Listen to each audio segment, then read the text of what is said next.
दोस्तों माना जाता है कि द्वापर युग में जब पांडवों ने महाभारत का युद्ध जीता तो उन्हें इस बात का बहुत बुरा लगा कि उन्होंने युद्ध जीतने के लिए अपने ही भाइयों को मारा। इसी बात से वो काफी दुखी थे और अपने पापों का पश्चाताप करने के लिए वो भगवान शिव के दर्शन करने काशी आए।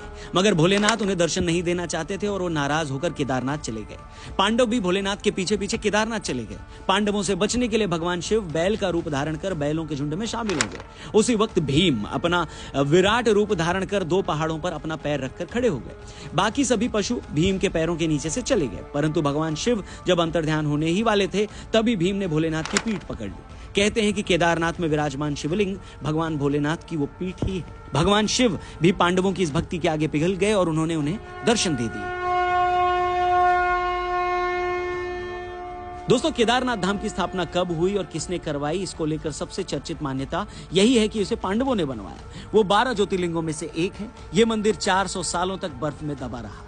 केदारनाथ में आई भयंकर बाढ़ के बावजूद इस मंदिर को खरोंच तक नहीं आई। कहते हैं जिन 6 महीनों में मंदिर के कपाट बंद रहते हैं तब भी मंदिर के अंदर से घंटियां सुनाई देती हैं और ऐसी मान्यता है कि इन 6 महीनों में स्वयं देवता भगवान शिव की आराधना करते हैं, उनकी पूजा करते हैं। ऐसी महिमा है केदारनाथ धाम की, ऐसी पवित्रता है इस तीर्थ स्थल की। यही वजह है कि हर आस्थावान हिंदू की ये ख्वाहिश है कि वो जीते जी एक बार केदारनाथ धाम जरूर जाए, बाबा के दर्शन जरूर करें। मगर केदारनाथ धाम यात्रा से जुड़ी कुछ ऐसी बातें भी हैं जो इन दिनों हमारे मन को दुखी कर रही हैं, जिस पर मैं आपसे खुलकर कुछ कहना चाहता हूं और चाहता हूं कि आप सब लोग भी पूरे खुले दिल से उसे सुने। जैसा कि मैंने प्रोग्राम के शुरू में केदारनाथ धाम की महिमा और उसके इतिहास के बारे में संक्षेप में कुछ बताया, साथ ही ये भी बताया कि क्यों वो देश के हिंदुओं के लिए इतना खास है, मगर यहां आने वाले बहुत से लोगों के तौर तरीकों को देखकर मन बड़ा दुखी होता है। कहने में हर्ज नहीं है कि आज बहुत लोगों ने इस यात्रा को अपने ट्रैवल ब्लॉग और इंस्टाग्राम रील्स का अड्डा बना दिया है। वो केदारनाथ यात्रा पर ऐसे ही आ रहे हैं जैसे बॉलीवुड वाले अपनी फिल्मों के लिए नया सेट तलाशते हैं। ये वो टूरिस्ट हैं जो अपने सफर में चिप्स खाकर उसका रैपर फेंकता चलता है, कोल्ड ड्रिंक्स पीकर कहीं भी खाली बोतल फेंक देता है।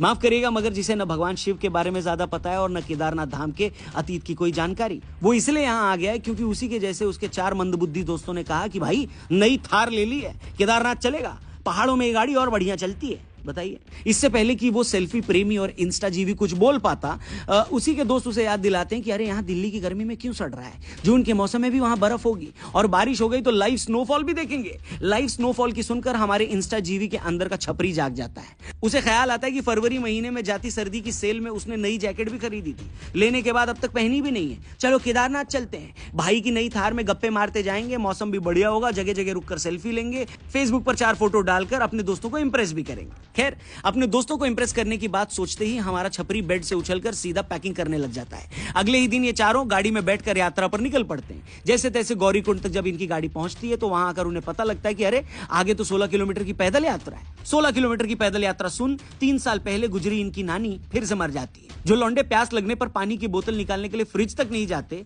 और तब तक प्यास रोक कर रखते हैं जब तक मम्मी किसी काम से कमरे में ना आ जाए और उन्हें ही पानी लाने को ना बोल दे, ऐसे ही छपरी को जब ये पता लगता है कि 16 किलोमीटर पैदल चलना है तो इसके अंदर बैठे आलसी को मिर्गी आ जाती है। तभी इसका निकम्मा दोस्त आकर खुशखबरी देता है कि भाई घबरा मत, यहां तो धाम तक जाने के लिए खच्चर भी चलते हैं। खच्चर चलने की बात सुनकर ये चारों खच्चर खुशी से उछल पड़ते हैं और इन्हें उछलता देख असली खच्चर सहम जाते हैं कि इन खच्चरों को इतनी दूर तक ढोकर ले जाना पड़ेगा।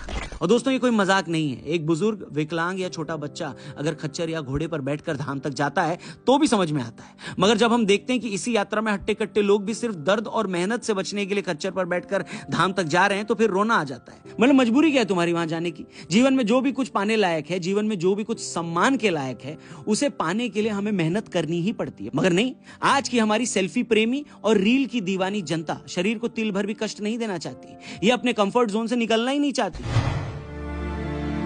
दोस्तों जैसा कि मैं कह रहा था कि कुछ गैर जिम्मेदार यात्री तो केदारनाथ आते ही हैं, जिनकी न धाम में कोई आस्था होती है और न वो पैदल यात्रा करना चाहते हैं। और कहने में कोई हर्ज नहीं है दोस्तों कि इन्हीं के चलते केदारनाथ के सफर में सबसे ज्यादा जुल्म घोड़ों और खच्चरों पर हो रहा है। मतलब जाने वाली कई जनता आलसी तो है ही, ज्यादातर खच्चर वाले भी बहुत लालची हैं। आप सोचिए, गौरीकुंड से केदारनाथ के जिस 16 किलोमीटर के सफर को एक आम आदमी एक दिन में आसानी से तय नहीं कर पाता, उसी 16 किलोमीटर के रास्ते में एक खच्चर से 4-4 चक्कर लगवाए जाते हैं। उसे 2-2 बार अप डाउन करवाया जाता है, वो भी अपनी पीठ पेट पर 70 से 80 किलो वजन का एक इंसान लाद कर। इसी सब के चलते पिछले 2 महीने में केदारनाथ में 100 के करीब खच्चरों की जान जा चुकी है। यात्रा के रास्ते पर आपको मरे और बेहोश पड़े खच्चर आम दिख जाएंगे, मगर अफसोस इन बेजुबान जानवरों की सुध लेने वाला कोई नहीं है। कोई नहीं है जो ये तय कर सके कि खच्चरों और घोड़ों को एक दिन में कितना चलाया जाए। कोई नहीं है ये चेक करने वाला कि इतनी मेहनत के बदले इन्हें खाने में क्या दिया जा रहा है। अफसोस होता है ये देखकर। पिछले दिनों मेरठ में कमिश्नर मैडम का कुत्ता गायब हो जाता है तो उसे ढूंढने के लिए जमीन आसमान एक कर दिया जाता है। 24 घंटे में उसे ढूंढ कर भी निकाला जाता है और यहाँ 2 महीने में 100 खच्चर मर गए और उनकी सुध लेने वाला कोई नहीं। दोस्तों, भगवान शिव को तो खुद पशुपतिनाथ कहा जाता है और उन्हीं के दर्शन के लिए अगर पशुओं पर इस तरह का जुल्म किया जाए तो इससे बड़ी शर्म की बात और क्या हो सकती है। मगर ऐसा लगता है कि किसी के पास इन सब के बारे में सोचने का टाइम ही नहीं है। जो दर्शन करने आ रहे हैं उनमें से भी बहुतों को ये नहीं पता होगा कि वो क्यों आए हैं। उनके लिए ये बस एक टूरिस्ट डेस्टिनेशन है, दिल्ली की गर्मियों से कुछ दिन के लिए और राहत पाने का अड्डा, इंस्टाग्राम पर कुछ 100 लाइक्स लाने का एक जुगाड़। इन्हीं जैसों से पैसे कमाने में लगे घोड़े और खच्चर वालों को भी क्या परवाह। उनके लिए बस एक मोटा ग्राहक है जिससे उन्हें हर हाल में पैसे कमाने हैं। वैसे भी 6 महीने का सीजन है तो जितनी कमाई कर सको तो करो। उन्हें भी इस बात की कोई परवाह नहीं है कि जो घोड़े और जानवर एक बच्चे की तरह मेहनत कर उनका पेट पालते हैं, उनके शरीर की भी एक सीमा है। सोने के अंडे देने वाले उस मुर्गी को भी ज्यादा निचोड़ेंगे तो उसका पेट फट जाएगा, मगर लगता है कि इन लोगों को उसके पेट फटने की कोई परवाह ही नहीं है। हर दिन घोड़े और खच्चर मरते जा रहे हैं, उनकी जगह मरने के लिए कुछ और खच्चरों को रिप्लेस कर दिया जाता है। खच्चर की मौत पर दुखी होना तो दूर, उस बारे में सोचने का भी इनके पास टाइम नहीं है। और यही सब माहौल केदारनाथ जैसी पवित्र यात्रा को शोभा नहीं देता और न ही भोले बाबा ऐसे संवेदनहीन और नासमझ भक्त डिजर्व करते हैं और न ही उनके दरबार में इन जानवरों का यूं जान गंवाना शोभा देता है। दोस्तों, इसमें कोई शक नहीं कि दुनिया में हर धार्मिक स्थल अपने आप में एक बाजार भी बनता ही है। खासतौर पर लोकल लोगों की जिंदगी वहां आने वाले इन्हीं यात्रियों से चलती है। मगर हमेशा इस बात का ख्याल रखना चाहिए कि जिस महादेव की कृपा से हम उस पवित्र भूमि में पैदा हुए, जिस भोले शंकर के आशीर्वाद से वहां आए यात्रियों से कमाई कर हम खा रहे हैं, हम भूल कर भी ऐसा कुछ न करें जिससे सबसे ज्यादा दिल हमारे उस भोलेनाथ का ही दुखे।